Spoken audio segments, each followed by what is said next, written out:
Oke, sahabat Gejar YouTube, kembali lagi dengan saya di sini Leo. Nah, pada hari ini, sore hari ini, kalau di sini sore ya, buat teman-teman, apa kabarnya nih? Kita siaran lagi, puji Tuhan, kita dipercayakan untuk siaran lagi di gereja YouTube.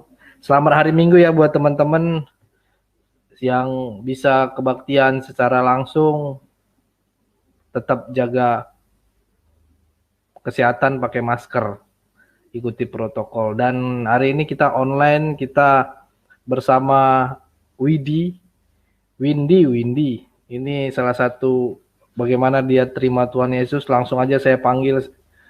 Shalom, Kak Windy. Shalom, Wih, halo Shalom, selamat sore. selamat sore. Di Malaysia sore ya?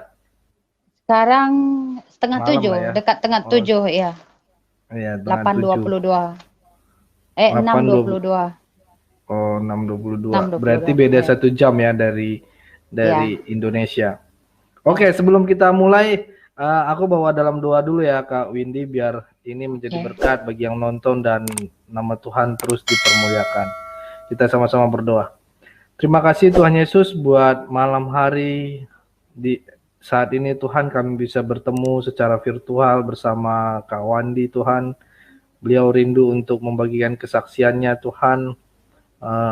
Engkau kawali beliau Tuhan, buatlah dari awal sampai akhir ini Engkau selimuti Tuhan Yesus, biar apa yang dikatakannya sesuai dengan perkenananmu Tuhan Yesus. Kami hanya rindu untuk memuliakanmu Tuhan Yesus. Jauhkan dari sinyal-sinyal apapun itu Tuhan, kami hanya rindu untuk memuliakan namamu Tuhan, bukan untuk sombong kami ataupun menunjukkan bahwa kami hebat, bukan Tuhan, tapi kami hanya rindu untuk memuliakan namamu Tuhan Yesus. Dan kami ingin tahu bagaimanakah Windy ini dekat dan mengikuti Engkau Tuhan Yesus. Terima kasih Tuhan Yesus yang baik, kami mengucap syukur, haleluya, amin. Oke Kak, buat ini waktu dan tempat aku persilakan buat Kak Windy. Silakan Kak, relax saja ya. oke. Shalom, sahabat YouTube yang dikasih Tuhan Yesus kita semua. Perkenalkan diri saya Windy. Saya Purba. Saya orang Batak, orang Sumatera, orang Medan. Saya itu memang sudah ada kesaksian sih beberapa kali, tapi ya lain-lain channel kan nggak sama gitu ya. Jadi setengah orang sudah mendengarkan, setengah belum mendengarkan juga. Gitu. Kiranya Tuhan memberkati kita semua, gitu ya. Dan saya permulakan kesaksian hidup saya, kemurahan Tuhan kepada saya dari kecil sampai saya tua macam ini. Dan kiranya rekan-rekan, kawan-kawan semua memaklumi saya, memahami saya tentang cara berbicara. Sebab saya itu sudah lama di Malaysia, jadi TKI, kerja di sini demi anak-anak lah. Awalnya sih nggak demi anak-anak, karena emosi aja gitu ya. Sekarang demi anak-anak. Bahasa saya itu aku itu memang aku orang Batak, tapi bahasaku sudah banyak campur-campur. Di sini kan orang Melayu, Cina, bosnya Cina, kadang India gitu. Jadi kita kan menyesuaikan diri di tempat orang kan gitu. Tapi kalau bertemu dengan orang Batak, bahasa Bataknya ya sama, kuat gitu. Tapi bahasa Indonesianya sudah pusing-pusing. Ada logat Cina, ada logat India, Melayu. Jadi ya dimaklumi aja lah gitu ya. Apa adanya aja yang semoga boleh ngerti lah gitu. Karena kan di sini juga logat-logat Inggris kan Malaysia kayak gitu. Jadi kalau kita mana-mana tinggal kena menyesuaikan diri gitu ya kan. Oke, singkat ceritanya saya akan cerita permulaan aku dari kecil. Dari kecil aslinya itu aku lahir sebagai seorang Kristen. Mama, bapa itu Kristen. Mama pun Kristen, semua Kristen lah. Dan berumur sampai umur 9 tahun ya, tapi lahir Kristen. Yang rajin ibadah itu dulu itu ya mama saya aja ke gereja waktu itu. Tapi bapak saya itu nggak mau ke gereja karena walaupun mereka suami istri, perbedaan mereka itu ada gitu ya. Bapak itu nggak mau ke gereja karena bapakku dulu menganut agama apa itu? Orang Batak bilang itu formalim ya, nggak pergi ke gereja. Dia buat sesajen aja di kamar. 1 bulan sekali itu bapak itu mesti potong ayam jago yang bagus, yang cantik, ayam jantan, ya, dipotong, bagus-bagus dimasak, pakai darah. Ingatlah saya dulu waktu, walaupun saya masih kecil ya, ingat juga sih. Dan setiap bulan itu disediain itu buat kami makan. Walaupun mama aku gereja, tapi kan kayaknya sepertinya tuh mama aku dulu ikut ke gereja itu karena ikut rutinitas warga aja gitu, biar jangan dibilang sesat, ya kan?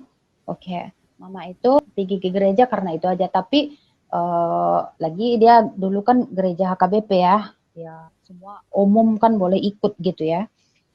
Tapi bapak aku tuh sekali sebulan buat persembahan. Aku ingat kali ya waktu kecil, nanti di dalam kamar tuh spesial dibikin ulos Batak. Dibikin makanan itulah yang sedap-sedapnya. Semua yang bagus semua masukkan di dalam. Sisanya di belakang itu bapakku kan pandai masak. Namanya orang Toba ya, orang dulu ya. Pandai masak, diarsik, diapain itu nggak tahu lah. Pinadar katanya yang ikut dimasak sama darahnya itu. And then, lepas dimasukkan ke dalam kamar, dalam 5 menit aja. Dibikin minumnya, dibikinnya makannya. Lepas itu didoakan sama bapak di dalam, sama mama. Kami nggak dibawa ke dalam untuk berdoa itu. Kami tunggu di luar aja. 5 menit, kemudian dikeluarin. Dan kami makan satu keluarga, satu family. Tapi bedanya gini loh. Baru 5 menit aja di dalam, keluarkan ke bawah, keluar, sudah dingin, sejuk. Sedangkan yang sisanya yang bumbu yang nggak dimasukin, rasanya banyak sedap. Enak gitu. Bagus lah. Tapi kenapa yang dari dalam ini udah dikeluarin nggak enak gitu. Padahal 5 menit aja. Itu buktinya nenek moyang dia itu benar-benar makan. Setan itu gitu. Kalau saya percaya itu sekarang tuh setan. Kalau dulu bilang itu kan opung jadi nabolon katanya. Kalau orang Batak ya. Nah, oke. Setelah itu kami makanlah. Bulan ke bulan, tahun ke tahun macam itu selalu terjadilah dibikin bapak mama. Tiba masanya, karena gini ya dari kecil itu memang bapakku 2 kali berumah tangga. Saya jujur aja, memang ini aib sih buat saya, buat keluarga, tapi nggak apa-apa. Ini aib untuk diriku aja. Jadi kadang-kadang ada berkat untuk orang lain, pencerahan untuk orang lain, gitu ya. Nggak masalah bagiku. Bukan ini menghina keluarga aku sendiri, enggak. Dulu sih aku malu. Sampai aku minta izin sama mama, aku mau minta izin, aku mau kesaksian di YouTube, mak, aku mau gini-gini. Mama aku bilang, jangan kau malukan keluarga kita ya. Tutup, kalaupun kau buruk atau gimana, simpan dalam hati. Biar Tuhan yang tahu dan kau yang tahu. Tapi setelah aku rajin dengar-dengar kesaksian, yang lebih parah dari aku pun ada gitu. Yang lebih susah dari aku pun ada. Jadi aku berani. Itulah memberanikan diri. Mau seburuk apapun aku, kehidupanku, buruk di aku, ada orang yang terberkati oleh itu. Itu aja yang aku pikir. Jadi nggak masalah lagi bagiku itu.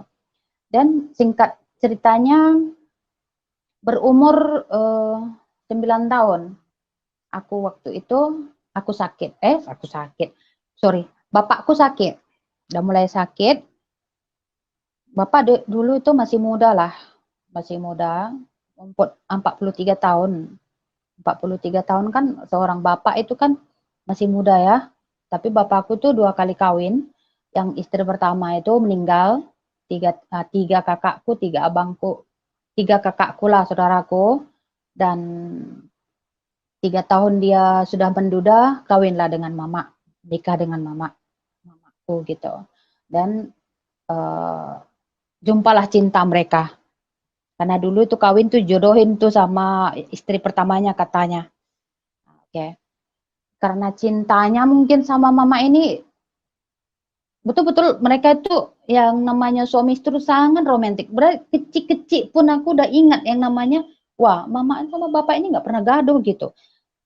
Jalan-jalan kemana sama, makan sama, kemana sama, sampai kami ditinggalin tuh di hutan-hutan. Rumah kami kan di hutan-hutan ya, namanya di kampung-kampung ya, zaman dulu itu. Romantis sekali. Tapi sekarang saya baru paham ya namanya itu meromantik lah sebagai suami istri, ya kan? Dan tiba masanya kami tinggal kan di Binjai. Aku di Binjai itu dulu, orang Karo. Dan bapakku itu dulu kerja itu sebagai apa namanya ya, yang jual ngambil sayur, borong-borong sayur, jual ke pasar gitu, pemborong sayur lah, ubi apa semua ada. Karena kita kan tinggal di kampung-kampung ya, ada pohon nggak karet di situ getah, semua ada di situ. Jadi bapak kami juga buat gula merah. Jadi dia sendiri jual. Penggalas, apa namanya nggak tahu lah, nggak ngerti aku apa namanya, udah lupa. Dan itulah keseharian bapak. Namanya kita bergabung dengan orang Karo. Orang Karo kan bukan kita memburukkan sih ya, namanya berbisnis-bisnis orang-orang kampung kan biasa lah itu ya. Naik sedikit dijatuhkan, kalau lagi jatuh tak ada yang tolong kan gitu. Gitu ya. Terpulang orangnya sih bukan karena sukunya ya. Dan sakitlah bapak ini karena kata orang lah diguna-gunain ke apa nggak tahu ya. Sakit mendadak gitu, sakit. Nggak tahu sakit apa, sudah lupa karena aku masih kecil waktu itu 9 tahun. Tiba-tiba bapak ini sakit 3 hari aja. Banyak parah sakitnya, teruk lah. Lepas tiba-tiba biasanya aku dimanjain itu sama bapak. Dibawa ke sana, dibawa ke sini. Aku kan anak kesayangannya tuh. Sebanyak-banyaknya anak mesti ada yang satu lebih gitu ya. Mungkin aku dirasanya lebih karena mama itu sama bapak kawin. Aku 7-8 bulan kawin mereka baru aku ada. Lagi anak perempuan. Lagi aku aja fast dia macam pertama kali untuk dia macam istri kesayangannya gitu kan. Aku sangat dimanja sama bapak. Jadi dia meninggal pun aku nggak ngerti dia tuh meninggal tuh atau apa. Aku masih main-main di luar, main guli kah, main apa itu. Dan dia meninggal. Mama itu seperti bodoh lah jadinya. Orang biasanya juga romantis, mereka ke sana kemari cekikian di dua-dua orang gitu ya. Tiba-tiba bapak meninggal, mama itu serupa bodoh lah. Gak ada, walaupun mereka berladang, mama ini nggak dipaksain untuk kerja gitu. Yang kerja itu bapak semua gitu. Jadi setelah bapak mati, mama itu serupa kehilangan kendali gitu ya, nggak tahu apa-apa lagi. Kami 3 lagi kecil-kecil, adikku paling kecil masih umur 3 tahun, aku masih 9 tahun, adik nomor 2 baru 6 tahun, 7 tahun, beda 2 tahun. Jadi kami kecil-kecil, bapak sudah meninggal. Dan sepeninggalannya bapak pun, bapak dikuburnya susah karena bapak nggak mau dulu bergereja satu kali pun. Jadi karena mama itu mau bergereja, bapakku boleh dikubur lah di Binjai sana. Padahal kami kuburan nenek moyang kami itu ada di Sidikalang. Nah, tapi karena bapakku nggak bisa dipulangin ke Sidikalang, terpaksa di Binjai lah kan gitu. Sampai sekarang masih di sana sih terbengkalai. Jadi nggak apa-apa lah Tuhan yang akan apainnya kan, yang ngurus itu semua. Dan singkat ceritanya 3 tahun lah berlalu, bapak kami meninggal, mama masih macam melanjutkan pekerjaan bapak dulu, pelan-pelan lagi tuh. Tapi mama ini sudah mulai kasar lah kepada kami, yang namanya suaminya udah nggak ada, kami kecil-kecil dia yang kerja kan gitu. Suatu ketika memang waktu Bapak masih hidup pun ada yang kawan-kawan Bapak ini, teman Bapak ini join untuk berbisnis itu ya. Uh, saya menyebut orangnya sukunya lah, nggak apa-apa lah ya, namanya suku di Indonesia kita kan banyak ya, suku apapun ada. Orang Jawa. Uh, Selepas bapakku meninggal, orang Jawa ini kan Muslim tuh. Selepas bapakku meninggal, dia semakin dekat tuh dengan mama saya. Mama saya udah nggak mau kawin itu sebenarnya, nggak mau. Inilah salah satu keburukan yang saya bongkar, aib kah atau gimana nggak tahu ya. Tapi aku ingat ini orang ini mengambil mamaku ini bukan karena sah ya, bukan karena cinta, bukan karena apa ya. Didukuninya kayaknya mamaku nih, diilmuin gitu ya. Banyak lama dia ganggu mama nggak mau, las-las, kenapa mama mau? Oke. Kawinlah mama ini dengan orang Jawa ini. Tapi dengan syarat mama dimasukin Muslim. Ini yang terutama sebenarnya kami jadi Muslim ya. Bukan kami asli Muslim karena lahirku jadi dari Kristen juga ya, walaupun nggak jelas juga agamanya, Kristen aja, Kristen KTP dibilang kalau sekarang. Nah, dan secara tidak sadar kayaknya mama ini mengiyakan orang ini mengawini mama. Padahal istrinya orang Jawa ini ada loh, sudah tua loh, anak pun sudah banyak, dia besar-besar. Tapi mungkin dalam niat hatinya itu untuk memualafkan mama aja, kan dia berapa jiwa dia akan bawa, anak 3, mama saya 1, 4. Kan di hukum Islam itu kalau mengislamkan satu orang pahalanya itu udah berapa? Dia adakan kerahan itu ya. Dia sudah kera loh 4 orang. Nah, dia mualafkan mama. Ya namanya kami masih kecil ya ikut aja. Oke. Ikut aja lah. Dimualafkan, pindahlah dari Binjai dibawa ke Aceh. Karena kan di Binjai itu ada istrinya gitu ya. Ada istrinya. Dan dia bawa lari mama saya tuh ke Aceh. Tinggallah di Aceh, di Subulu Salam. Wah, di sana kan Muslim semua. Lagi mualaf kan banyak yang terima. Mama itu baru masuk Muslim. Dan keluarga mama ini sebenarnya Muslim juga sebagian. Bapak udahnya, pakcik-pakciknya itu semua Muslim. Muhammadiyah itu. Mendukung juga dengan mereka. Tapi keluarga mama sampai sekarang siapapun itu tidak tahu bahwa ibu saya itu menikah dan Muslim karena menikah. Dan dengan diam-diam Mama Adi sudah menikah, pergi ke Aceh. Dan 1 minggu di sana mungkin ya, tapi mama pindah ke sana dia nggak langsung bawa saya. Dia titipkan aku ke rumah pamanku, tulangku, di Sidikalang. Oke, mungkin seminggu mama ini di Aceh, tinggallah si Jawa ini di sana. Si Jawa ini, sorry, maaf. Ini bapak pengganti ini di sana, disuruhnya lah kami pulang ke Medan, pergi ke rumah nenek kami, bapak udahnya mama, di Medan lah kami diislamkan. Dibawa lah kami 3-3, tapi orang Medan ini nggak tahu bahwa mamaku ini mau masuk Muslim, dibilang mama, kami mau masuk Muslim. Wah, keluarganya mama itu semangat 45 lah, ya kan? Mau masuk 4 jiwa sekali. Wah, dia kata, iya, semangat orang itu. Oke, kami Islamkan. Diislamkan kami di situ. Makanya kalau dibilang disogok kami itu makan Indomie katanya ya, pernah dengar kesaksian aku cerita-cerita dikasih Indomie, memang benar. Kami masuk Muslim itu dikasih baju, dikasih sajadah, dikasih uang, dikasih Indomie berdus-dus, gak bohong saya, benar ini. Karena kami mau masuk Muslim kan, lagi saya anak-anak sebenarnya sih aku nggak suka karena kecil juga waktu pun aku Kristen. Waktu hidup bapak, kami pun nggak pernah sekolah minggu, nggak pernah. Yang pergi gereja tuh mama aja, kami nggak, karena kami di rumah kami di hutan-hutan. Jadi yang namanya Kristen kami nggak tahu. Aku nggak tahu, adik-adikku nggak ngerti gitu. Kristen itu apa ya? Kristen ya Kristen. Nah, pendalaman Kristen itu apa nggak ngerti. Oke, begitu diajak menjadi Muslim, aduh Tuhan Yesus. Aduh, sorry. Ya, Mama saya telepon, sorry ya. Mama saya telepon dari Medan tadi. Lagi telepon babi. Aduh, terus. Sorry ya, sorry. Mak saya nggak tahu. Maaf. ya, oke, siap. Mamaku itu mungkin dia terjantungnya sudah deg-deg. Saya baru ceritakan tentang mama ya.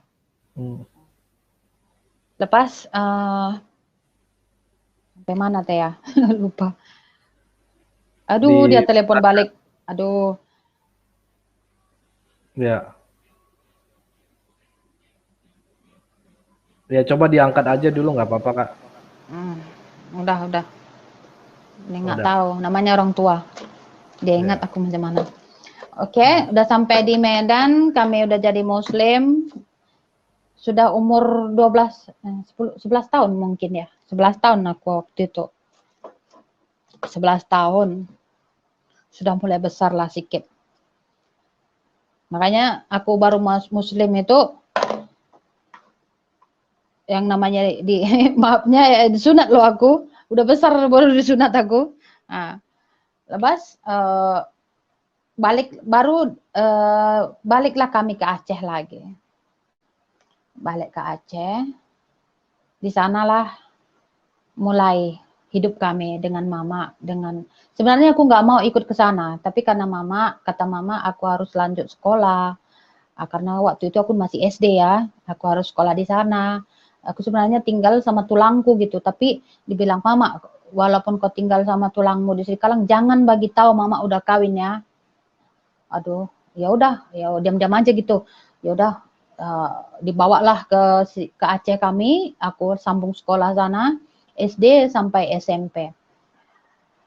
Oke, berapa bulan kami aku mengalami yang namanya bapak tiri ya. Aku pikir dia baik gitu. Namanya kan dulu aku banyak sayang punya bapak. Karena kehilangan bapak itu sakit gitu. Jadi kok tiba-tiba ada bapak gitu yang sayang sama kita kan, kita macam tersentuh. Karena sifatku orang-orangnya ingin disayang, ingin diperhatikan orangnya. Sifatku lah gitu. Jadi kalau begitu datang orang yang sayang kita serupa bapak kita sendiri, ya terharu gitulah. Oke, udah aku anggap dia bapakku sendiri. Lagi kan aku masih anak-anak ya, nggak ngerti. Ya. Oke, berlanjutnya beberapa bulan, aku dulu waktu kecil banyak orang menggangguin aku. Dulu aku itu kecil-kecil aneh dari macam bukan menyombongkan diri orang Batak dulu, zaman-zaman dulu orangnya lain-lain. Jarang yang jumpa putih. Sekarang aja orang Batak, perempuan Batak, boru Batak cantik-cantik, betul jujur. Banyak sekarang cantik-cantik baru Batak, pun heran. Kalau dulu enggak, aneh-aneh gitu. Mukanya petak-petak, hitam-hitam, bukan kita menghina, bukan. Memang kenyataan udah nampak gitu ya. Tapi kalau aku dulu aneh gitu. Lain aku daripada anak lain. Putih, rambut merah. Kalau orang Malaysia bilang comel-comel. Apa comel nggak tahu. Itu kayak gitulah. Jadi banyak kali dari dulu, dari kecil pun aku udah digangguin orang aja terus. Ada yang bilang, Dek, nanti besar kau sama aku ya, Dek. Besar kau sama aku ya, Dek. Gitu. Lain lah memang. Mataku sipit lagi putih, muka merah-merah dulu. Cantik lah sedikit. Sekarang enggak lah. Sudah tua. Udah nenek-nenek aku. Lepas, mungkin ya bapak tiriku ini nengok aku itu seperti apa gitu. Entah niat dia memasukkan kami Islam, entah niat dia mengerusak siapa-siapa, nggak tahu lah ya. Masih jalan sudah 8 bulan kah 9 bulan macam itu. Oke. Waktu itu aku demam tinggi, sakit. Karena aku orangnya gini loh. Aku ceritain lagi, tambah cerita lagi sedikit ya. Aku dari kecil sampai sekarang penglihatanku boleh asing-asing. Tapi sekarang sudah lain. Begitu mengenal Yesus, itu semua sudah nggak ada. Nggak pernah datang lagi. Macam apa dibilangnya? Indra keenamnya buka. Tapi dulu aku nggak ngerti karena aku masih anak-anak. Apa nggak terbuka indra keenamnya? Bapakku itu kan dulu menyembah berhala, kan berhala sih, nggak ada kenal Yesus. Berarti kan berhala lah yang disembah. Ya kan mencari keturunan. Ya apa yang ditanamkan tumbuh gitu. Nah, Jadi aku sering dulu melihat itu, yang namanya kuntilanak lah, apalah, sering ku tengok, cuman aku nggak takut karena menurutku itu main-main aja, kirain entah apa gitu. Sampai kadang ingat dulu aku waktu digendong mama di belakang, mak, apa itu mak, terbang di atas mak putih-putih.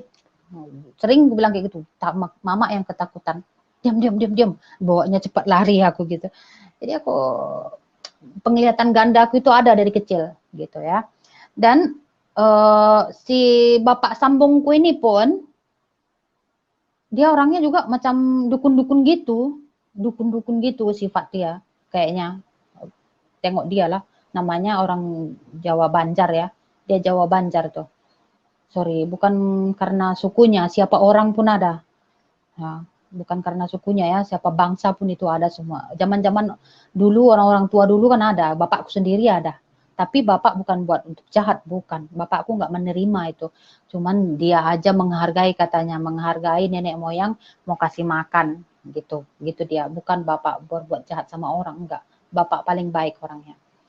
Dan singkat cerita, waktu malam itu mamaku pergi ke tempat keluarga, tak tahu di daerah situ juga, kan keluarga mama ada di situ, kan keluarga mama ini kan banyak yang muslim ya, jika kalau mama datang ke sana mereka itu semangat gitu, jadi mama pergi ke sana, dibawanya adikku yang paling kecil, perempuan, masih kecil waktu itu, dan aku tinggal di rumah dengan adikku yang laki-laki, itokku, dan ini bapak tiriku ini.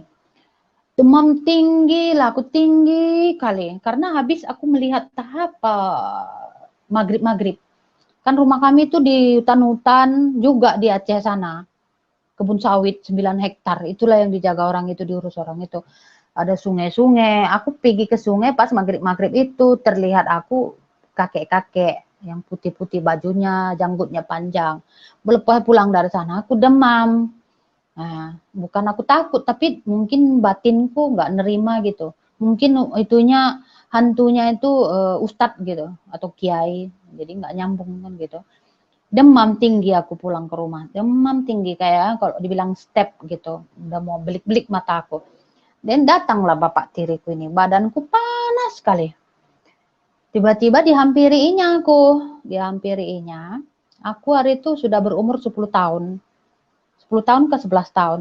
Nah, macam itu. Tahun 95 aku rasa atau 94. Enggak tahu lah. Enggak ingat. Masih kecil waktu itu. Lepas diurutnya lah aku. Di apa? Diurut ya. Dikasih minyak, dikasih obat gitu ya. Orang badanku itu kan sudah panas tinggi, dikompresnya, diapainya. Mungkin karena ditengoknya aku masih anak-anak, ya, itu mereka tuh bersama dengan mama masih 10 bulan atau 11 bulan kayak gitu lah, nggak sampai setahun. Masih anak-anak, mungkin digoda setan lah dia. Lagi dulu kan aku itu kan sudah aku bilang dulu putih sangat, kayak nggak anak-anak kampung biasa, putih. Mungkin tergiur dia dengan aku. Lagi kan masih anak-anak ya, yang diperistrikannya mamaku udah tua kan gitu. Tak tua sekalipun. Karena mama janda itu seumuran aku sekarang itu.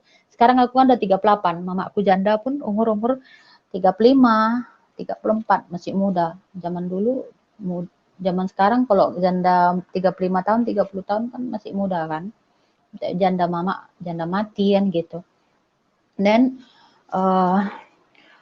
sudah itu tak tahu kenapa dia boleh merusaki aku gitu. Masih anak-anak waktu itu. Maaf lah, karena kalau aku teringat hatiku sedih, tapi memang aku sudah mengampuni. Setelah aku mengenal Yesus, aku mengampuni siapapun itu. Karena gimana ya?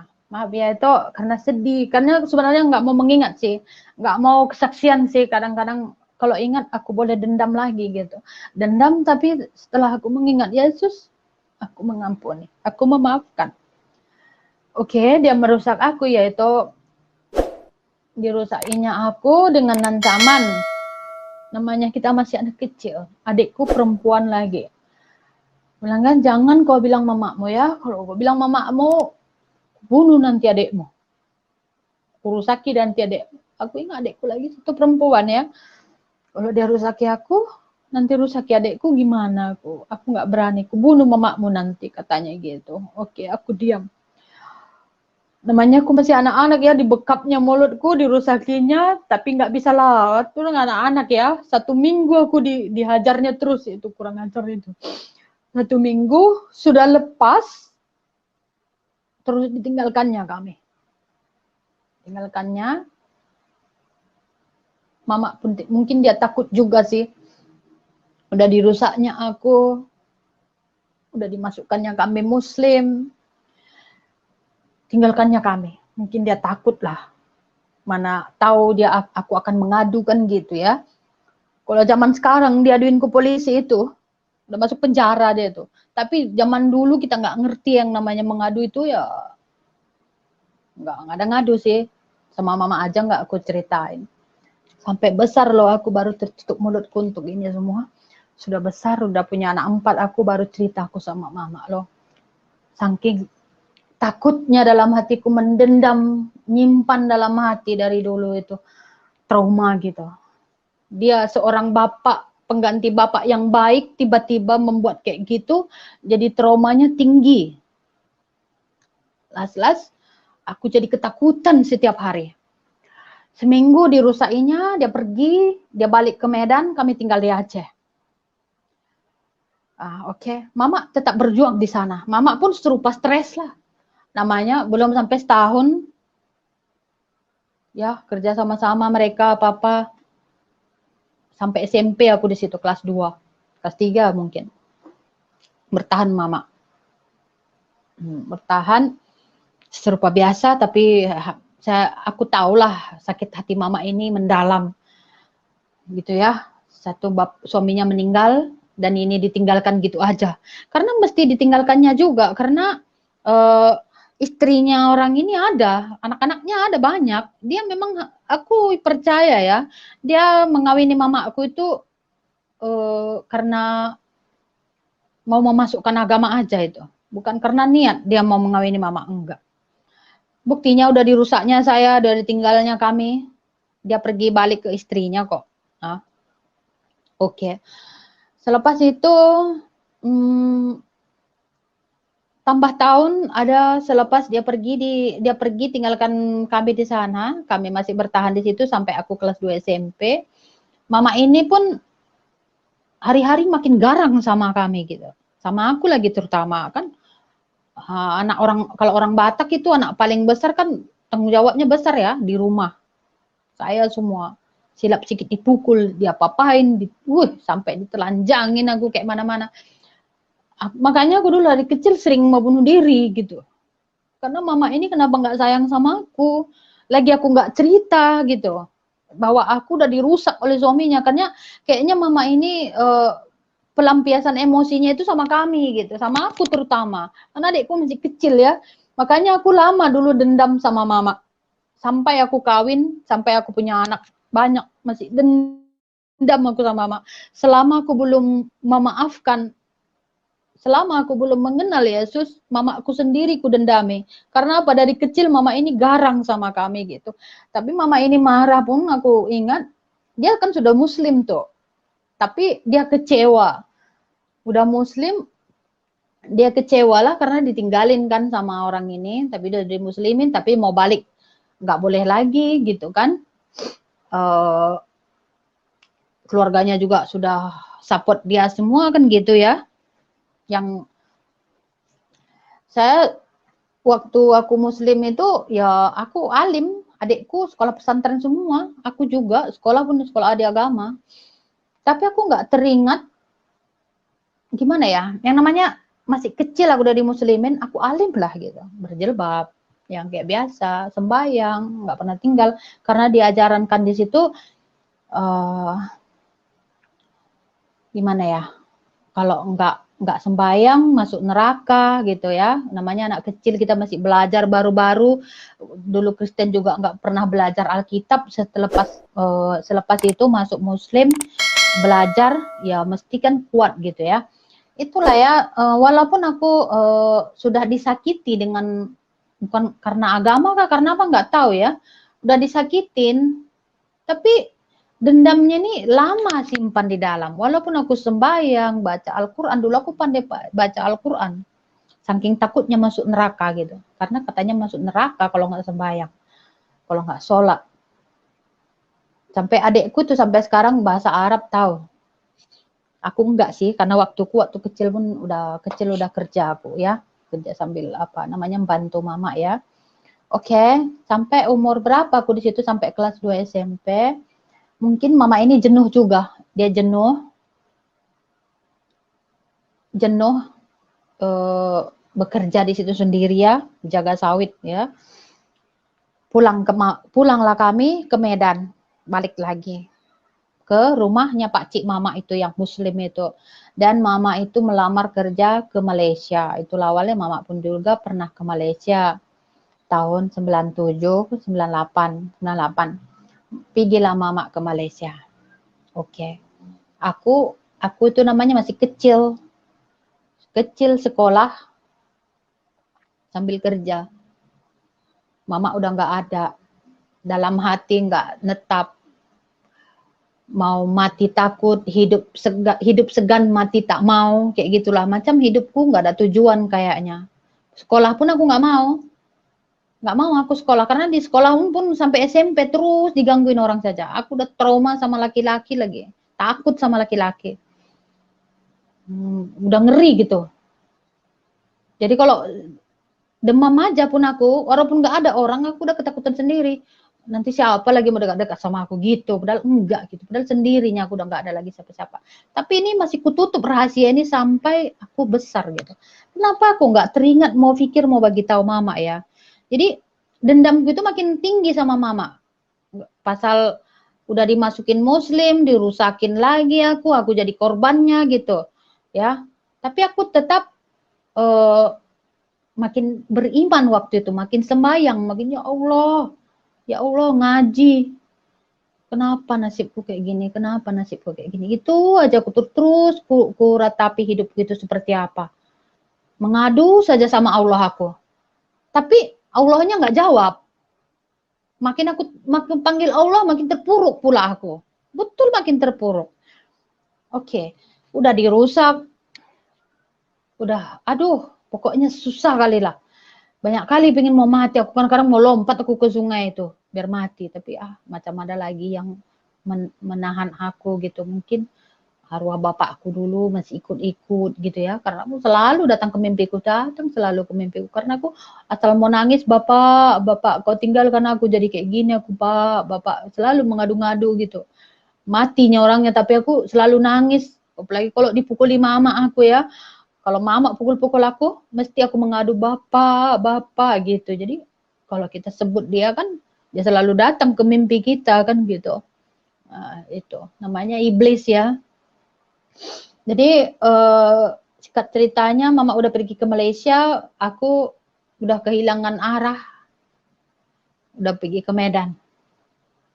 Umurku waktu itu sudah dekat 18 tahun. Mama udah ke Malaysia. Aku nggak ada lagi yang bimbing di sana. Adik udah masuk pesantren dua-dua. Aku kerja sama orang. Umur 18 tahun aku jaga anak bayi umur 2 bulan. Mama nggak ada, keluarga nggak ada. Semua keluarga mama ini yang dulu memuslimkan kami pun macam cuek. Udah nggak peduli lagi gitu. Mama aku udah pergi. Numpang kami di rumahnya itu serupa macam duduk dalam neraka kan gitu. Waktu baru-baru masuk Islam kami, aduh kayak emas kami dibikinnya. Gitu, macam-macam. Sudah lama nggak guna. Jadi bener tuh kalau masuk Muslim disogok. Jangan marah kalian siapa yang orang-orang Muslim itu. Mama pun sekarang masih Muslim, taat pula lagi dia. Jadi kalau teringat mukanya, kalau video call mama macam itu berjilbab, saya pusing sedikit. Cuman udahlah, Tuhan engkau yang akan mengubah mama aku kan gitu. Oke, udah mama pergi ke Malaysia, aku udah kehilangan arah. Aku belum kenal siapa-siapa lagi. Saudara pun gak ada yang mau tahu, saudara bapak, saudara siapa pun gak ada. Keluarga mama ini yang Muslim ini macam selalu menekan kami gitu. Oh, hati banyak sakit, ngeri kali. Gak tahu mau ke mana, mau kayak mana nggak tahu. Lepas terakhirnya aku kerja restoran di Medan, di dekat kampus UMSU sana, UMSU. Oke. Kerja restoran aku di situ, adalah satu orang laki-laki marga Minang. Dia suka sama aku.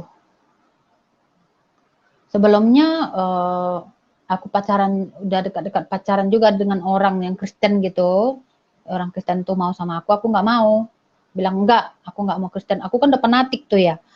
Yang namanya orang Batak, walaupun aku orang Batak, waktu itu aku sudah Muslim, jadi mualaf. Ya ampun, bencinya aku sama orang Batak. Kayaknya Batak itu bilang kau orang Batak, kau nggak bisa sama aku kawin. Mukamu aja kayak babi, bilang. Margi Sinaga waktu itu. Nggak mau aku. Enggak deh, Muslim pun aku deh, asal kau mau sama aku deh. Bilang nggak mau. Mesti nanti kau Kristenkan balik aku bilang. Itulah saking fanatiknya ya. Nah, oke. Jadi tiap hari datang ke restoran tempatku kerja ini, laki-laki Batak ini. Nggak mau, aku nggak mau. Padahal maafan orangnya, bekerja sendiri, nggak apa. Padahal yang orang Padang ini, orang Minang ini, jadi pembantu juga kayak aku gitu, kerja sama abangnya, kerja. Abang dia buka restoran nasi Padang itu, di kampus UMSU sana. Di jalan mana, tidak tahu, udah lupa.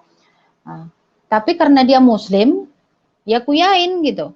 Walaupun dia pekerja juga, sama-sama aku juga pekerja, kuyain. Oke, kenal sama dia 3 bulan. Sebenarnya takut sih sama orang, diajaklah aku kawin.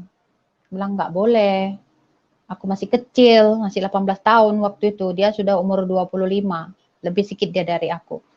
Nah, janji manis lah, oke.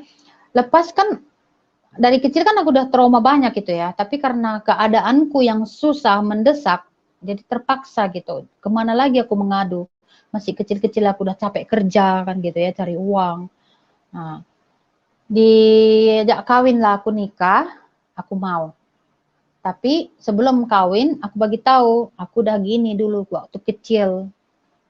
Ya udah, dia terima apa adanya. Dia terimanya apa adanya. Kami menikah, tapi mama di Malaysia. Aku bilang sama mama, Ma, aku mau menikah. Oke, kata mama, enggak apa-apa, walaupun kau masih kecil, biar ada yang jaga kau. Mama enggak ada, katanya gitu. Oke, dikirim mama lah biayanya dari Malaysia, walaupun kan kita kan kalau kan harus ikut suami kan, orang Padang kan perempuan yang beli gitu, perempuan yang ngasih uang sama dia kan. Nah, oke. Lepas dikasih mama biaya dari Malaysia zaman dulu tahun 2000 lah aku menikah itu. Tahun 2000 2 juta itu kan udah banyak ya. Nah, dikirim mama dari sana, aku menikah. Walaupun nggak mama ada. Wali hakim apapun nggak ada. Kan Islam kan, Muslim kan senang-senang aja kawin. Wali hakim pun boleh kawin, tak ada siapa-siapa pun nggak apa-apa. Nah, menikahlah kami dengan sah di kantor KUA Jalan Patumpak sana, kawasan Binjai lah itu. Nah, kami menikah. Oke. Hari pertama itu dia oke. Nampak dia sudah ke-3 bulannya. Rupanya memang lakiku ini, maaf cakapnya ya inilah suatu awal dari kehancuran hidupku itu dah. Aku pikir dia bagus gitu. Enggak. Dia ada penyakit lagi. Maaf cakapnya dia hiperseks lagi, dibantingnya lah ke aku tiap hari. Aduh Tuhan, masuk ke dalam neraka lagi aku. Hari-hari aku berdoa, sembahyang pun buatnya kayak itu, dicemburuin lagi aku. Aduh pokoknya penyakitnya itu tinggi lah. Gitu. Siksanya kali aku. Anak sudah ada dalam perut, tapi disiksa lahir batin aku ya. Tapi bertahan aku. Nggak ngadu sama siapa-siapa pun. Ya, dari awalnya juga dihancurin Muslim, orang Muslim, kawin lagi, dihancurin lagi. Aku berdoa aja terus sampai lahirlah anak ini, anak pertamaku ini. Dengan hati yang tergores, terluka, sakit hati. Aduh, pokoknya nggak tahu lah penderitaannya sampai kemana. Sudah jatuh ketimpa tangga. Ingat kawin itu untuk lebih baik, rupanya lebih hancur. Tiap hari berantem kami. Nggak dikasih berantem. Aduh, pokoknya itulah. Pokoknya ngadu Tuhan. Kenapa macam itu aku nggak ngerti ya. Oke. Dalam masih lahir anakku ini umur 2 bulan, tinggalinnya aku. Balik dia kalau ke orang tuanya. Kan orang Padang anti itu sama orang Batak. Walaupun kami itu disetujui sama orang tuanya karena terpaksa aja. Bukan karena apa gitu, terpaksa aja orang tuanya. Jadi mungkin orang tuanya juga udah bilang, nggak apa-apa lah, udah lahiran nanti anakmu tinggalin. Katanya gitu mungkin ya. Memang bener, umur 2 bulan anakku lahir, ditinggalin aku sama suamiku ini. Marga Padang ini, marga Caniago tuh, orang Padang, orang Minang. Tinggalin dia pergi ke Singapura kerja. Aku cari mana-mana, tanya pemilik nggak mau tahu. Padahal anakku masih kecil, nggak ada yang tanggung jawab sama aku. Waduh Tuhan, pokoknya tersiksa banget hidup aku gitu. Tak kemana aku jadinya. Sengsara kali aku. Keluarganya tidak mau tahu. Dulu waktu kawin keluarganya ada, setelah lepas nggak ada satu ekor pun nggak ada. Udah anak umur 2 bulan, kecil-kecil sakit lagi. Aduh, aku udah mati kapal, udah kehilangan kapal, udah nggak tahu kemana-mana lagi. Oke, tetap sembayang aja terus aku nih. Taat kali sembayang, makin sembayang aku, ya Allah, berikan aku jalan petunjuk, ya Allah, berikan jalan petunjuk. Itu aja hari-hari, jalan petunjuk. Tapi nggak pernah ditunjukin Allah itu yang jalan yang sesat sama aku semua, yang susah semua, yang menghancurkan hidupku semua. Semakin aku minta, semakin aku disesatkan. Oke, kehidupan sudah susah, uang nggak ada. Namanya anak-anak, masih umur 19 tahun udah punya anak aku. Ya, orang dulunya juga nggak pernah bergaul kemana-mana ya, nggak punya ada keluarga, nggak ada siapa-siapa, ditinggalin pula sama suami. Nggak akan aku mengadu sama keluarga ya, udah bawa anak, nggak ada. Aku orangnya nggak bangsa pengadu. Mau susah sendiri, mau makan sendiri, sendiri macam itu aja. Aku nggak pernah mengadu-ngadu apapun. Itu aku tanggung sendiri, nggak pernah aku bergantung dengan orang lain, mau susah apapun itu. Selepas ditinggalin aku, hidupku semakin melarat, anak makin sakit lagi. Kata orang Padang itu bilang anakku itu sakit palasik, karena ada sakit palasik ya. Badannya kurus sekali. Makan aja banyak kuat, tapi badannya kurus kayak tengkorak, nangis yang malam nggak pernah diam. Itulah yang dialami anakku yang paling besar. Itulah yang kualami sekarang. Waktu itu. Lepas udah kurus dia, sakit parah, duit nggak ada, rumah nyewa pula itu. Aduh, makin menderita hidupku, makin menderita. Mama udah pulang itu dari Malaysia, udah dekat dengan aku, tapi mama itu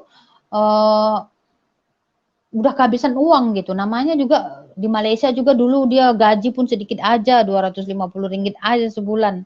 Pulang ya ada sisanya dia belikan tanah kan gitu. Jadi uang cash itu langsung nggak ada. Udah habis dibeliin pulang-pulang dari sana. Selepas adalah modal sedikit jual-jualan lah kami di rumah. Buka usaha sedikit-sedikit goreng-goreng pisang apa-apa. Tapi nggak jalan.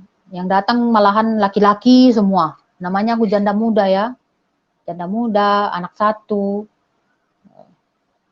Cantik lagi dibilang, padahal enggak sih cantik. Kata orang saya sudah cantik di situ. Jadi berebut orang datang. Jadi kayak macam mau gaduh orang, macam mau gimana gitu. Ayo. Jadi masalah lah. Jadi nggak jualan, nggak ada uang. Ya. Jadi stres. Makin stres juga. Tiba-tiba lah datang Marga Simbolon. Sudah 6 bulan ini, 8 bulan ini pergi ini.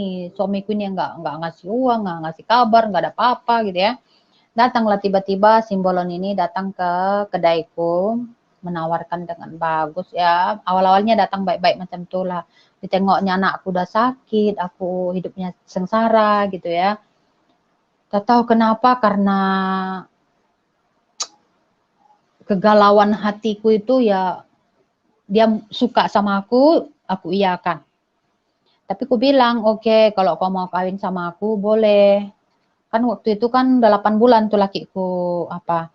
Kalau di hukum Islam kan kalau udah 3 bulan aja nggak dinafkahi lahir batin sudah talak. Istri boleh berhak buat talak kan gitu. Nah, Apalagi ini sudah 8 bulan, langsung apapun nggak ada. Tanyain keluarganya nggak mau tahu. Orang memang sengaja keluarganya membuang aku gitu, karena aku kan anak orang susah, mereka itu kan anak orang kaya. Gitu. Apa mertuaku dulu haji lah, orang tahun-tahun 2000-an haji udah 3-4 kali ke Mekah, kan orang kaya itu. Zaman sekarang orang biasa pun bisa ke Mekah ya, zaman dulu kan enggak. Memang orang kaya dulu mertuaku. Haji dia, tapi sangat benci sama orang miskin. Gitu. Nggak mau mertuaku mengakui aku karena aku anak pembantu. Nggak mau dia, anak orang miskin. Makanya begitu aku melahirkan disuruh pisah sama anaknya. Anaknya ngikut aja. Oke. Udah singkat ceritanya ya, maulah Simbolon ini sama aku, tapi aku iyain karena keadaanku udah kritis. Anak udah sakit-sakit terus, nggak ada yang tanggung jawab, nggak ada uang kan gitu. Buka usaha pun nggak guna, bukannya ada usaha, untung malah digangguin orang aku jadinya, merebut orang sama aku, nggak dilayani, ngomong salah, dilayani salah kan gitu, jadi serba salah. Jadi aku bilang sama, ada pula orang anak lajang juga suka sama aku, sangat suka waktu itu, orang Jawa. Aku udah trauma dengan orang Jawa ya, benci ya. Sekarang sudah mengampuni. Nggak ada. Orang apapun itu nggak ada aku benci lagi. Dulu benci juga aku. Udah yang menyakiti aku orang Jawa ya. Nah, lepas nggak mau lah aku sama orang Jawa ini. Ya, orang Batak inilah ku iyain. Tapi orang Batak ini ku iyain, orang marga Simbolon ini, karena ada dalam niat hatiku itu mau memuslimkan dia. Karena kan aku banyak belajar muslim. Kalau kita mau mualafkan orang, pahalanya segini kan gitu. Jadi aku ingat dulu memuslimkan dia juga pahala gitu ya. Oke, ya cari kesempatan lah aku mengajak dia muslim karena dia yang suka aku gitu ya. Ya dia mesti suka aku kan, dia udah tua, dia udah duda, dia umur waktu itu 35, 36 macam itulah. 35 mungkin dia umurnya. Aku masih 19 tahun. Ya aku cari kesempatan, aku masih muda, dia mau sama aku, ya aku kerjain aja sekalian gitu. Gitulah niat hatiku ya, masukkan muslim kau kan gitu. Oke, kalau kau mau sama aku, kau harus masuk muslim. Aku bilang sama dia, oke aku mau. Dia mau, katanya dia mau masuk muslim. Oke, dia duda memang, dia beranak 5, aku 1. Ya, jadi dia yang berhasil memikat aku lah. Jadilah kami, tapi kami nikah muslim. Dia anak pendeta loh, nggak mungkin. Tapi nikah aja dia mau. Ini suamiku yang marga Simbolon ini anak pendeta Betel. Ya dalam hatiku yuk, kalau aku masukin dia muslim, pahalaku kan banyak gitu. Lagi anak pendeta aku tarik kan gitu kan. Niat hatiku lah. Dan kami nikah muslim. Di kampung itu aja. Gitu ya. Tanpa cerai ini dari suami, karena kan memang ditinggalin, gak ada kabar, gak ada apa-apa ya. Surat kawin kami aja nggak dikasih.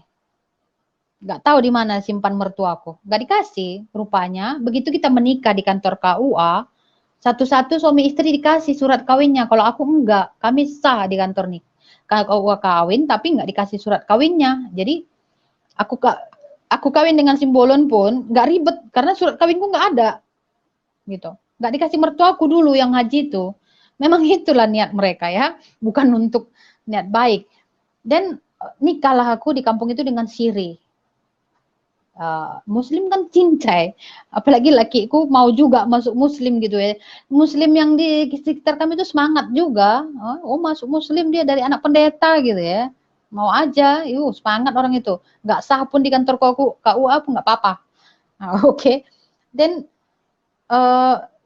kawinlah kami, tapi nggak ada surat macam dulu yang merah sama hijau itu nggak ada. Surat biasa aja.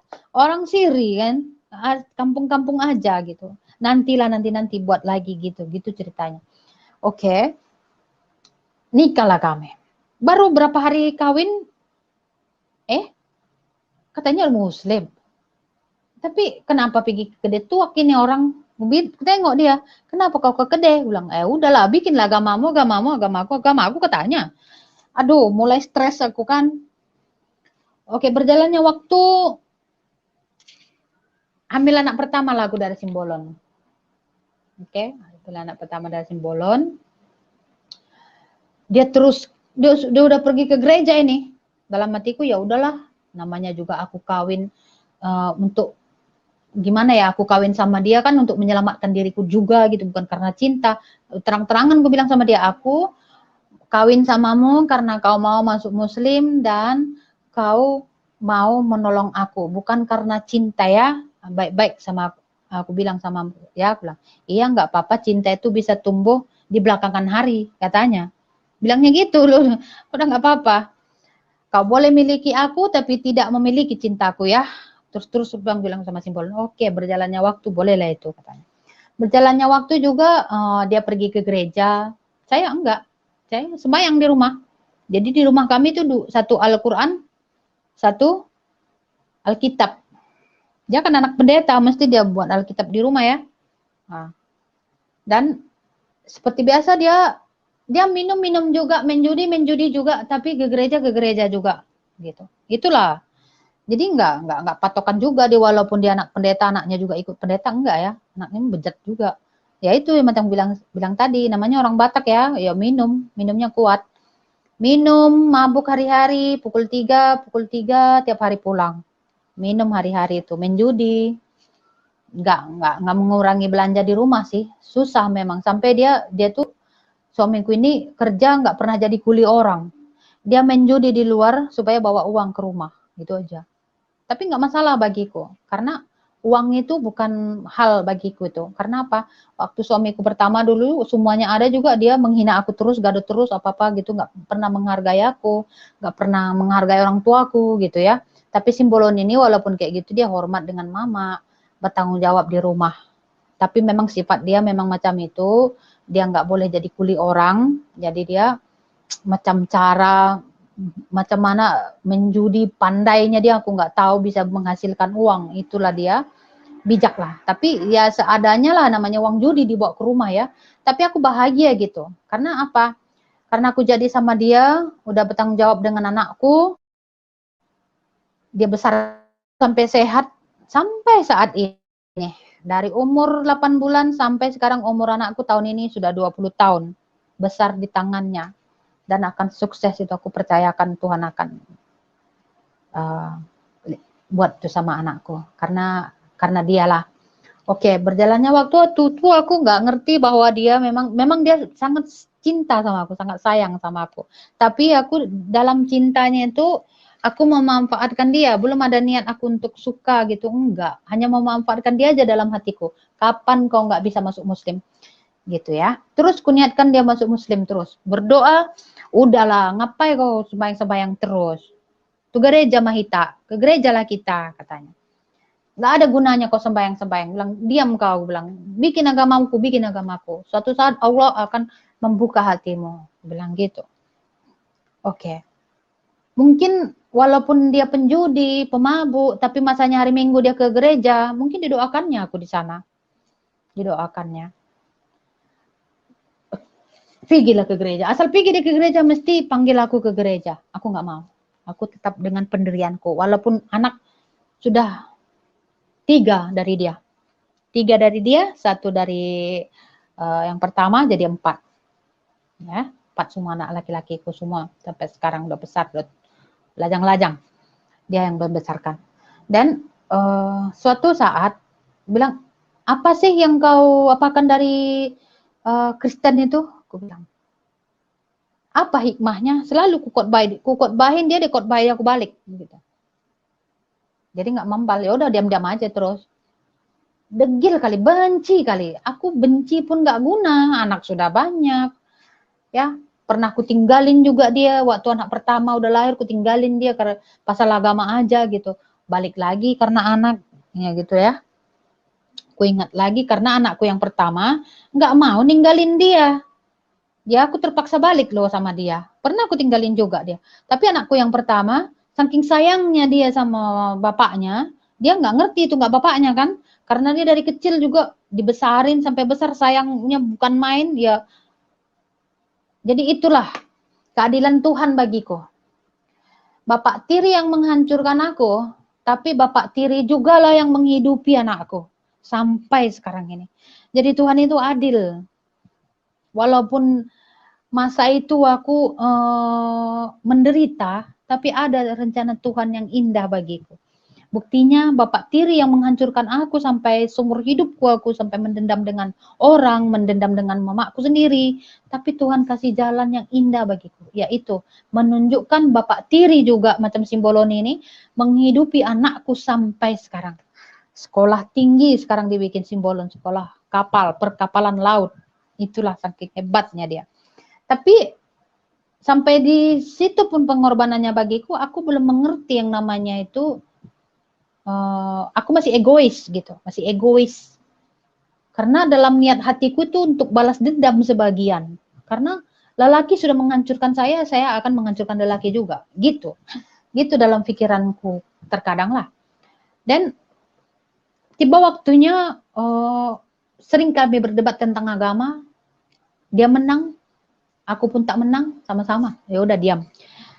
Suatu masa aku hidup ke TV di rumah dulu tahun 96 ya.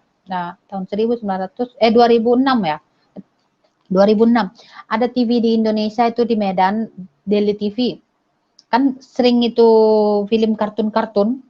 Jadi anak-anakku kan sering tengok kartun itu Daily TV ya. Dan masa itu habis pulang gereja jam 5, ternyata jam 5 sore itu ada ibadah di acara TV itu gitu. Tiba-tiba terhidupkan aku itu TV. Tiba-tiba terhidupkan aku itu TV itu, televisi itu. Ku tengok sana pendeta Philip Mentopa lagi kebaktian.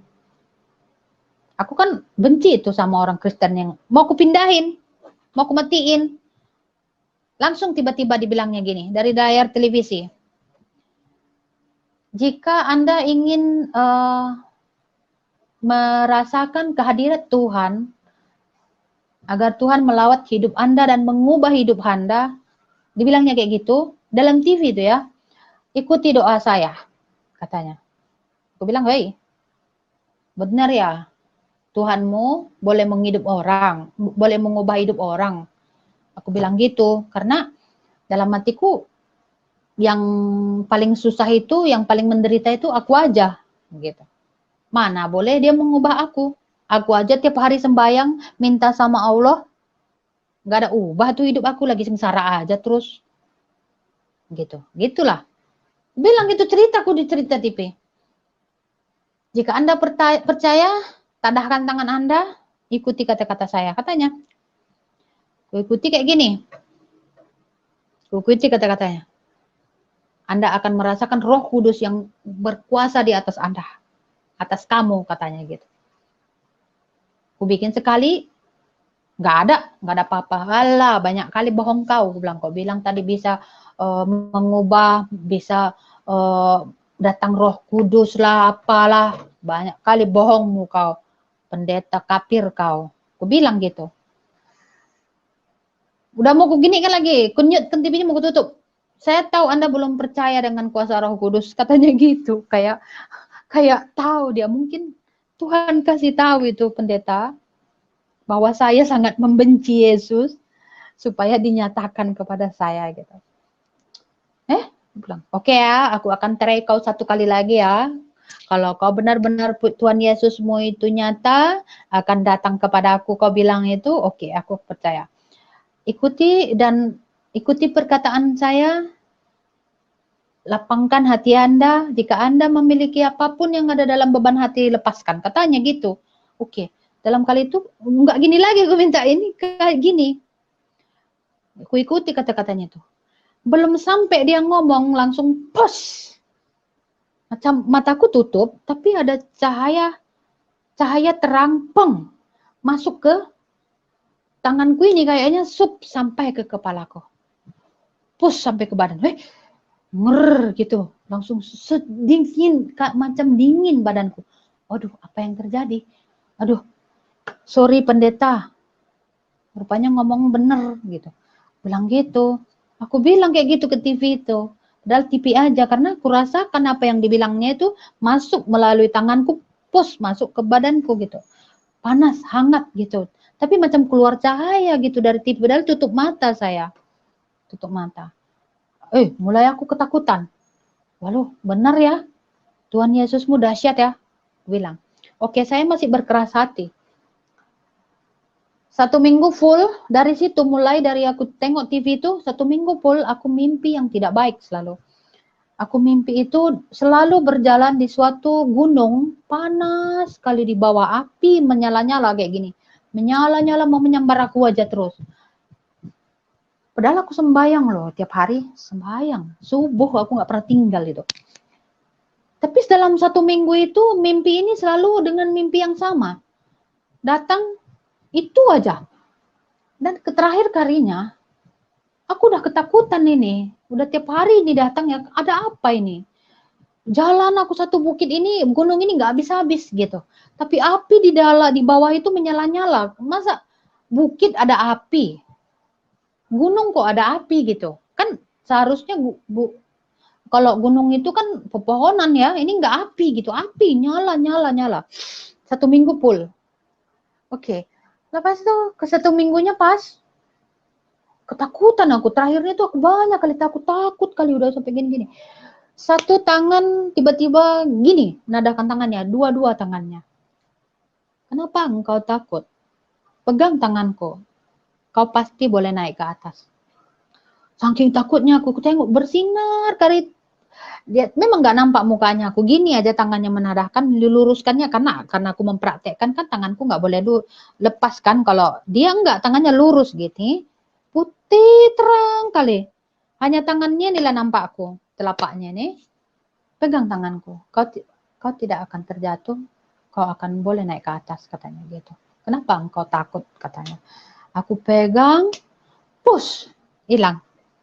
Langsung aku boleh naik ke atas secepat mungkin. Dan, aku terbangun. Dari TV itu Tuhan sudah tegur aku, udah tunjukkan. Ini yang kedua. Aku siapa itu ya? Masih degil aku ya. Jadi waktu itu aku menguji Tuhan. Jangan, jika ingin benar-benar bertemu dengan Tuhan, ingin Tuhan menyatakan dirinya, minta aja gitu. Dulu itu aku minta, aku uji dia. Aku macam mau perang sama Tuhan Yesus. Kalau kau benar ada, benar tunjukkan, bilang gitu. Kapi raja kok, aku bilang gitu. Tantang dia. Dulu aku minta, dulu aku yang nguji Tuhan. Sekarang aku minta diuji sama Tuhan. Karena kalau Tuhan uji aku, sekarang aku semakin bertobat, semakin dekat dengan Tuhan. Jangan takut diuji oleh Tuhan. Jangan takut. Itu aja pesan saya. Karena saya dulu menguji Tuhan, menantang Tuhan. Saya dulu menantang Tuhan, menantang Tuhan Yesus. Saya bilang, Tuhan Yesus, kalau memang kau benar-benar ada, tunjukkan sama saya. Apa? Saya taruh. Macam mana saya cerita dengan orang biasa kayak gitu saya ngomong sama Tuhan. Betul. Karena aku ingat Allah dan Muhammad itu paling sempurna. Karena kan dibilang di Al-Quran, agama yang diridhoi Tuhan itu katanya Al-Quran aja, Islam aja, lain nggak ada, katanya masuk neraka semua. Walaupun diajarkan di dalam, sebaik apapun kamu, kamu akan masuk neraka dulu baru ke surga. Ya dulu, iya ya, berapa hari aja di neraka nggak apa-apa gitu. Jadi kita merasa nggak apa-apa, walaupun kita letih dibuat dengan otoriter rutinitas yang harus 1 hari itu 5 waktu itu kan paksa itu ya, paksa. Katanya kalau 1 hari aja, 1 kali aja nggak sembayang, berapa tahun kamu akan disiksa. Bayangkan aja kalau 5 kali sehari itu nggak buat, berapa banyak dosa yang akan kamu tanggung di sana gitu. Apa dalam hidup semua kiai-kiai itu nggak ada yang tinggal sholatnya. Jadi aku dulu ya berpedoman ke situ. Oh iya ya. Jadi agama yang lain itu nggak ada akan diridhoi. Padahal rupanya dalam Kristen, kalau kita memang benar-benar mengikut Yesus, secuil neraka pun tidak akan disentuh, langsung ke surga. Bukan kayak negeri orang itu. sebaik apapun dia, masuk neraka dulu, baru masuk surga. Emangnya kalau aku paham sekarang, ada yang bilang emangnya teh celup diangkat naik turun gitu ya. Sekarang aku baru paham, kalau dulu enggak, udah bodoh, dablek semua sudah campur gitu. Di apa? Di dokterin yang tidak baik ya, namanya dari kecil juga diajarin dengan itu ya, apa yang diajarin ya itulah diingat terus, takut masuk neraka gitu.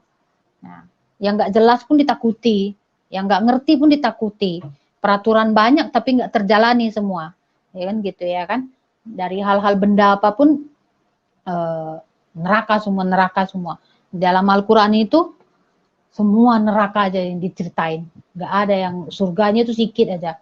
Dan udah 2 kali Tuhan uji aku, enggak juga. Saya masih degil, masih mau sembahyang. Ketiga kalinya, kayaknya terapa juga. Tuhan bilang, Tuhan Yesus, kayaknya kau uji aku banyak kali ya. Cerita aku kayak gitu. Jadi aku ambil Alkitabnya suamiku, aku bikin sini, Al-Quran sini. Hei Tuhan Yesus, kalau kau memang benar-benar ada, tunjukkan satu ayat yang bagus untuk aku bilang. Betul ya, kalau betul-betul kau ada ya, aku bilang. Kali ini kalau memang benar, aku akan ikut kau. Tapi tengoklah macam mana. Aku bilang kayak gitu loh. Enggak janji, enggak apa. Aku bukalah Alkitabnya. Cincai. Cincai gimana ya? Simple aja aku buka. Kalau orang Malaysia karena bilang cincai itu simple. Simple ya. Aku buka kayak gini. Pak, satu kali aja. Langsung itu sekarang aku baru tahu karena aku banyak tanya kawan-kawan lah. Dia makanya nggak bisa lupa aku ingatan itu yang difirmankan Tuhan itu sama aku. Ya, baru dibilang kayak gini di Yesaya 54 ayat 7.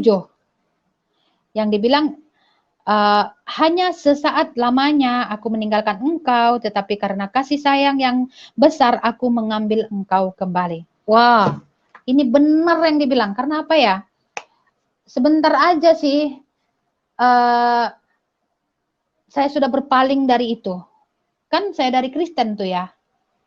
Lepas saya sudah berpaling, tapi karena Tuhan menyayangi saya, memilih saya, dia angkat saya kembali. Benar-benar Tuhan angkat saya kembali.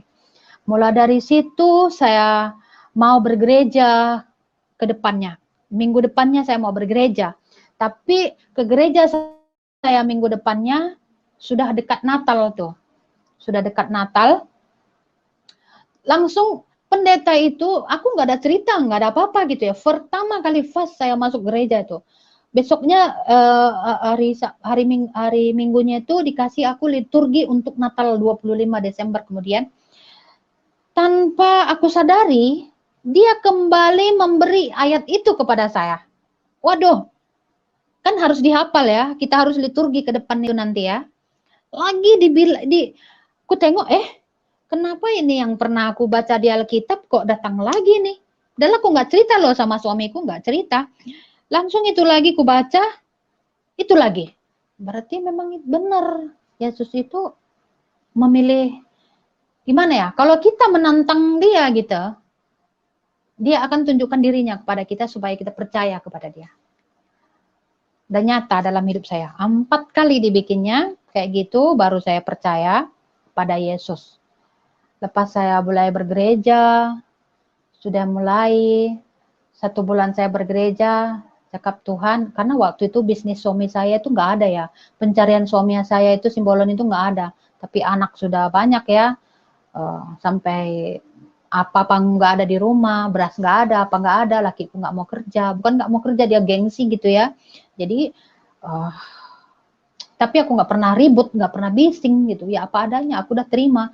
Karena aku kawin juga sama dia, sudah karena hasil balas budi gitu. Karena dia udah beri kehidupan sama anakku yang pertama kan gitu kan. Jadi aku nggak menuntut banyak. Jadi aku nggak pernah bising banyak gitu ya. Oke. Mulai saya ikut Tuhan, saya mulai belajar ke gereja. Walaupun belajar gitu-gitu aja, saya nggak mendalami sekali lah. Saya belum dibaptis juga. Karena waktu itu katanya harus setia, katanya 5 tahun Sudah 3 tahun katanya ke gereja baru boleh dibaptis kan gitu. Namanya lagi kami orang Batak ya, ada syarat-syaratnya katanya. Jadi aku yang ikut aja karena aku juga belum dewasa, masih anak-anak, belum ngerti. Oke, kami hidup gitu-gitu aja. Saya nggak tahan juga sih nengok lakiku nggak kerja, hari-hari pergi kedai, bawa beras pun kadang enggak, bawa duit pun enggak, jadi kadang-kadang lapar anak-anak di rumah kan gitu ya.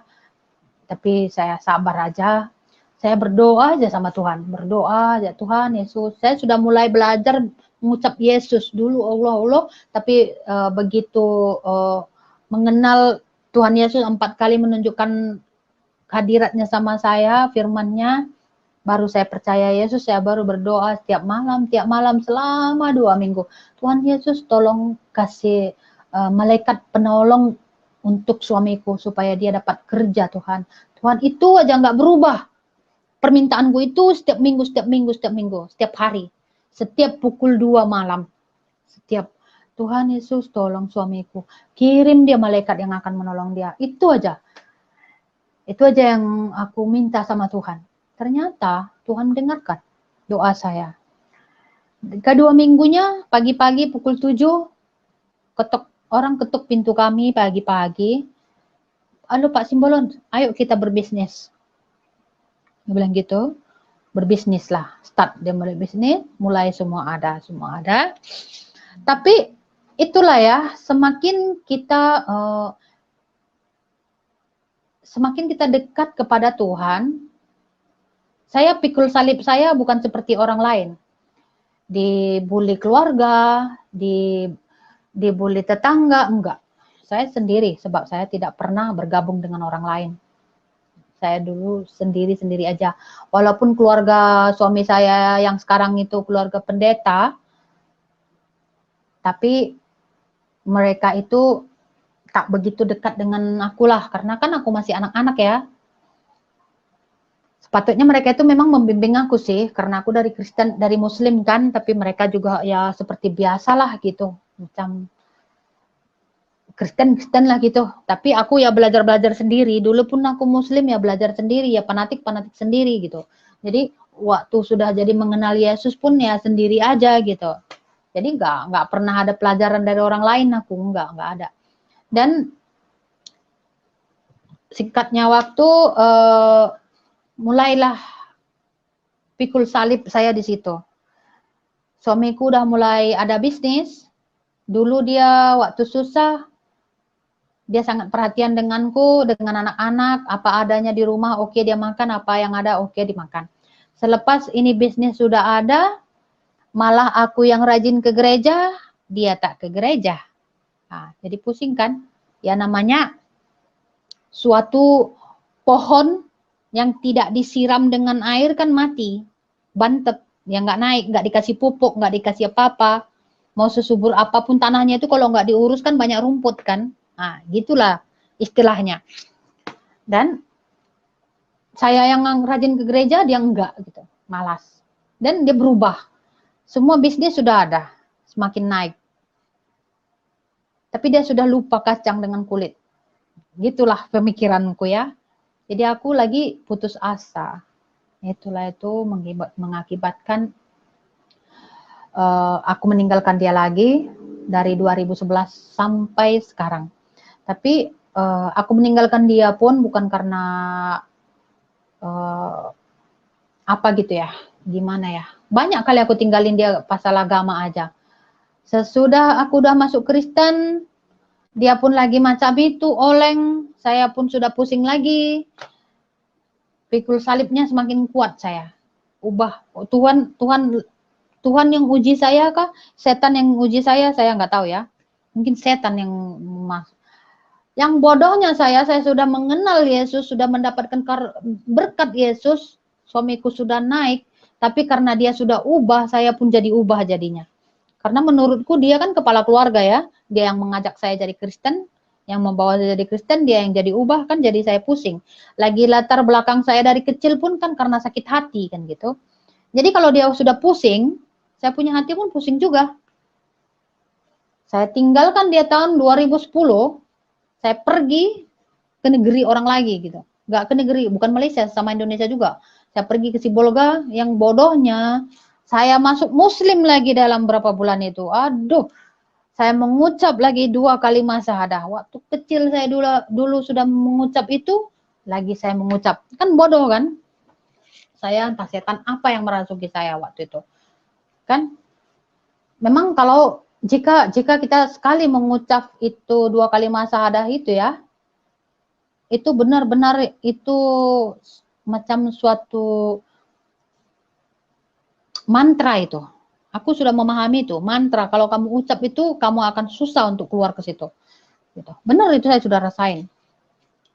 Saya ucap lagi itu, saya Muslim lagi, saya berkerudung lagi. Tapi masih berapa bulan saya jadi Muslim lagi itu. Anak-anakku tinggal ini semua di Medan dengan dia. Itu anakku yang paling besar nggak mau ikut sama aku karena bapak dia banyak sayang sama dia, Simbolon banyak sayang sama dia gitu.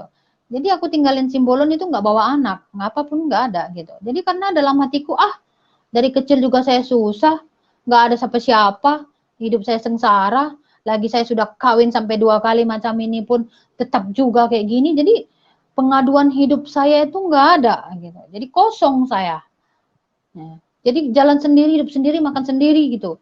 Ya namanya dirasuki setan gitu ya. Ya, kalau kita mengeluh sedikit pun, dalam Tuhan ini, satu hidup harus bersyukur aja. Kalau tidak tahu bersyukur, ingat mengeluh sedikit aja akan dijerumuskan semakin dalam. Itulah saya. Masa saya ikut Yesus, berkat itu mengalir untuk saya. Tapi sedikit mengeluh saya, langsung piang. Semua hilang, semua lupa. Gitu. Lucu kan? Lagi 2010 lagi saya sembahyang lagi balik. Anak saya tinggalin Medan, saya hidup sendiri di Medan sana di negeri orang. Saya ingat, ada uang susah, tak ada uang susah, ada uang saya tidak dihargain, tak ada uang pun tidak dihargain. Jadi nggak ada pengaduan hidupku gitu, apa artinya nih semua? Ya udah saya sendiri aja. Saya pergi ke Sibolga, saya sendiri sana jual sayur saya, gak serupa biasa. Yang pernah Tuhan datang sama saya pun, Tuhan Yesus kau tipu lah, udah bilang gitu. Rupanya di sana saya Tuhan tegur lagi gitu. Jangan lagi, kenapa engkau berpaling dariku? Mimpi aku, kenapa engkau berpaling dariku? Berapa kali? 3 hari berturut-turut, 3 hari. Aduh Tuhan Yesus, saya sudah lagi macam sadar. Duh, jadi kemana tujuanku Tuhan? Tolong tunjukkan aku. Aku berdoa tuh saat itu juga. Karena Tuhan sudah tegur saya 3 hari itu berturut-turut. Kenapa engkau meninggalkan aku? Kenapa kau meninggalkan jalan yang terang itu? Itu langsung ngomong gitu, tapi suara dalam mimpiku itu. Dan, aku sudah ketakutan. Sebenarnya sih kurang apa sih hidupku? Itulah satu, kalau tidak tahu bersyukur Tuhan, iblis akan menjerumuskan kau semakin dalam. Itulah saya tidak tahu bersyukur. Sudah dapat suami yang bertanggung jawab untuk anak, tapi karena kekurangan sedikit, langsung ditinggalin. Nah, itulah saya. Dan saya sudah bingung. Oke, saya telepon laki saya mau balik. Apalah saya mau balik. Saya sudah 1 tahun ini tinggalin dia. Oke, kau boleh balik, kau tinggal di rumah keluarga dulu, nggak boleh masuk langsung ke sini katanya. Oke, saya ikuti. Saya ikut di tempat keluarga dia. Fast 1 bulan saya dekat keluarga dia. Dia cakap, karena kita orang Batak nggak boleh suka-suka pulang kalau udah sempat pergi katanya gitu ya. Saya ikutin. Lepas saya pergi, balik lagi mau ke Medan. Mau baik-baikan keluarga pihak dari saya, marga purba semua sudah panggil. Ini lakiku Simbolon sudah pusing balik. Dia nggak mau datang ke rumah, dia pergi tak tahu kemana. Jadi dia di mulut, di telingaku dia bercakap balik, oke kamu balik, saya terima kamu lagi. Tapi sama orang lain dia bercakap lain. Itulah yang bikin saya pusing. So saya apa mau tujuan? Nggak ada ya. Saya sudah geram, saya jual sama barang semua, apa yang emas apa barang-barang, saya buat paspor, saya masuk Malaysia sampai sekarang di sini. Gitu. Jadi penderitaan itu bertambah sampai di sini saya tidak peduli dengan semuanya. Saya mau mati, mau apa, terserah. Gitu saya. Saya sudah Muslim tuh, suami saya nggak tahu tuh, saya Muslim lagi, nggak tahu dia. Dan sampai di Malaysia kan anak saya tahu kan Simbolon bertanggung jawab dengan anak ya. Saya lepas tangan loh. Saya sudah bilang, aku udah nggak mau tahu apapun. Saya mati kah, hidup kah di sini nggak apa-apa. Nah, saya mulai di sini kerja. Saya kosongan tuh di sini, hanya melancong datang ke sini. Lepas itu saya punya visa tak sambung, kosong. Saya nggak ada permit, nggak ada apa-apa. Tapi saya bekerja sama orang gitu. Nggak peduli, ada gaji saya bantu mama saya bantu adik saya. Untuk saya sendiri habis sudah. Sebab bagian aku nggak ngerti lagi aku mau pikir apa. Untuk apa uang? Nah, dan lakiku udah punya semua itu waktu itu di kampung. Udah ada mobil dari nol, apapun gak ada. Saya sudah ceritakan sampai makan pun gak ada dia. Tapi setelah Tuhan kasih berkat dia semua sudah ada. Dia bisnis tanah ya, jual buat tanah kapling. Semua sudah ada, uang udah ada, mobil udah ada, semua sudah ada. Kalau di Medan itu, kalau udah ada mobil 2 di rumah, udah orang kaya kan. Kalau di sini enggak sih. Mau 10 mobil di rumah pun orang miskin aja itu. Kalau di Medan kan enggak, di Indonesia. Udah punya mobil mewah di rumah kan orang kaya kan. Lakiku udah ngerasain itu, tapi dia sudah ubah, saya sudah tinggal dia. Waktu miskin gak ada uang, saya nggak tinggal dia. Sesudah ada, saya tinggal dia. Karena apa? Menurutku tuh harta dan uang itu kalau tidak mencukupi hati saya yang kehilangan ini, saya rindu gitu. Rindu disayangi karena saya dari kecil udah kurang kasih sayang, jadi saya ingin orang itu yang menyayangi saya gitu, tidak dengan materi, tidak dengan uang saja. Saya orangnya ingin diperhatikan aja gitu, nggak ada uang pun nggak apa-apa gitu. Jadi itu yang bikin saya di sini nggak berpikir apapun, mampus pergilah gitu ya. Singkat ceritanya sampai di sini Tuhan lagi tegur saya. Lagi saya menguatkan diri kepada Yesus. Banyak kali Tuhan tegur saya. Banyak kali. Tapi kenapa ya orang yang serup macam aku ini dibilangkan sampah aja ini sama sampah ini di neraka. Kalau Al-Quran bilang aku ini kayu bakarnya neraka ini. Karena aku banyak dosa. Banyak melupakan Tuhan. Banyak menantang Tuhan. Tapi kenapa Tuhan angkat aku balik gitu? Jadi setiap manusia itu, aku baru menyadari manusia itu sangat sekecil apapun itu sangat berharga sama Tuhan. Karena apa? Jiwa kita ini sangat berharga sama Tuhan dan jiwa kita ini sangat berharga untuk iblis. Itu sekarang saya sudah paham itu. Dulu enggak, saya enggak ngerti. Di dalam agama saya dulu itu jiwa saya itu apa gitu, enggak ngerti. Saya enggak memahami itu, tapi sebenarnya jiwa kita ini sangat berarti sama Tuhan. Dan jiwa kita ini juga sangat berarti untuk iblis. Buktinya, hidup saya tak tarik ulur. Sebentar Tuhan tarik saya, tapi sebentar saya silap sedikit, lemah iman saya, iblis langsung cabut saya lagi. Maknanya, jiwa saya ini sangat berarti untuk iblis. Karena apa? Dari bapak saya pun sudah menyembah iblis. Jadi kalau dia sekarang ada di neraka, dia akan membawa keturunannya juga gitu.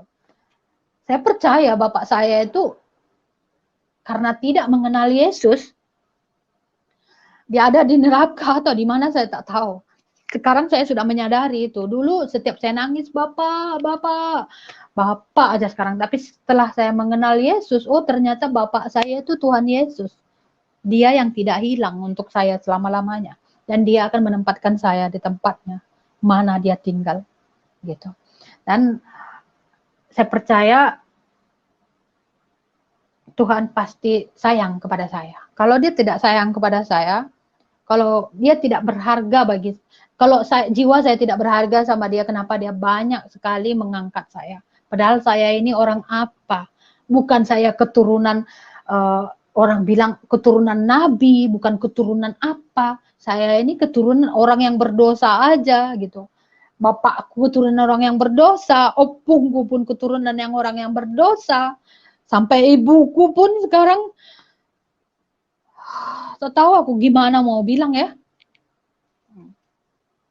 Jadi intinya kita lebih sering mendengar, saya sekarang iman saya boleh tumbuh dan hidup kepada Yesus itu setelah saya sering mendengar khotbah, ternyata iman kita boleh bertumbuh dari pendengaran dan penglihatan kita yang baik.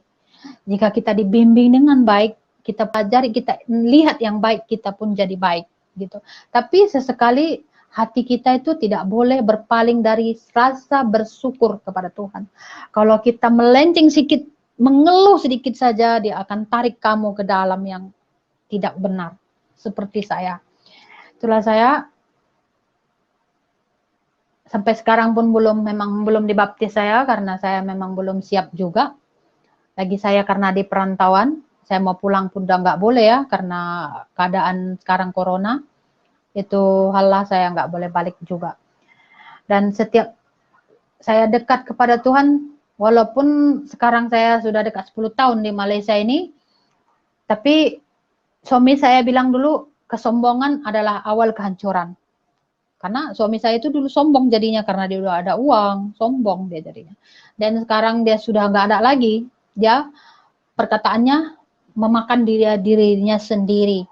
Nah, sekarang dia sudah nggak ada apa-apa, tinggal rumah aja. Sekarang yang bertanggung jawab sayalah untuk anak saya yang 4 itu. Sampai saya di sini kerja siang malam, tapi saya dalam 2 tahun ini mungkin selama saya di sini pun saya tetap berdegil hati, tapi Tuhan selalu lawat saya, memang selalu tunjukkan yang terbaik bagi saya. Kuncinya saya tinggal bersyukur saja. Tapi setiap saat ini apapun yang saya cari, sekecil apapun itu, saya tidak akan mengungkit lagi. Saya mengampuni siapapun. Begitu saya mengampuni semuanya, hati saya dingin sedingin-dingin salju. Saya mengampuni mama saya, cakap mama ampuni saya baru cerita sama dia, mak gini, baru mama saya menangis, mama saya minta maaf. Ternyata mengampuni itu sangat besar kuasanya, besar. Saya tak mengingat apapun lagi, bapak saya pun sudah tak pernah datang ke mimpi saya lagi, mau ini macam-macam, enggak ada lagi. Setelah saya dekat dengan Tuhan Yesus, itu saja. Itulah dahsyatnya Tuhan Yesus, jika kita selalu ingat dan bersyukur kepadanya, tanpa merasa diri kita itu paling susah gitu. Ingat, hati kamu, jiwa kamu, tubuh kamu sekecil apapun besar untuk Tuhan. Jika kamu besarkan itu untuk Tuhan, Tuhan akan terima apapun kamu. Jadi orang yang Tuhan terima orang yang berdosa. Karena saya orang yang berdosa, kenapa Tuhan terima saya dan panggil saya sampai saat ini gitu. Dan saya percaya kuasa Tuhan Yesus itu sungguh luar biasa. Jadi kalau saya lihat orang berdebat ini, berdebat itu, aduh saya pusing. Itulah saya kadang-kadang berdoa, sekarang banyak berdoa supaya mama saya, ibu saya disentuh oleh Tuhan Yesus lagi, supaya dia kembali kepada Yesus, karena saya percaya ada di firman-Nya, satu orang diselamatkan, semua akan diselamatkan gitu. Karena adik saya pun masih Muslim lagi, yang lelaki, yang perempuan sudah Kristen juga, sekarang di Bengkulu. Saya percaya kami berempat, Tuhan akan lawat, akan kembali kepada Yesus, supaya kami bisa diselamatkan.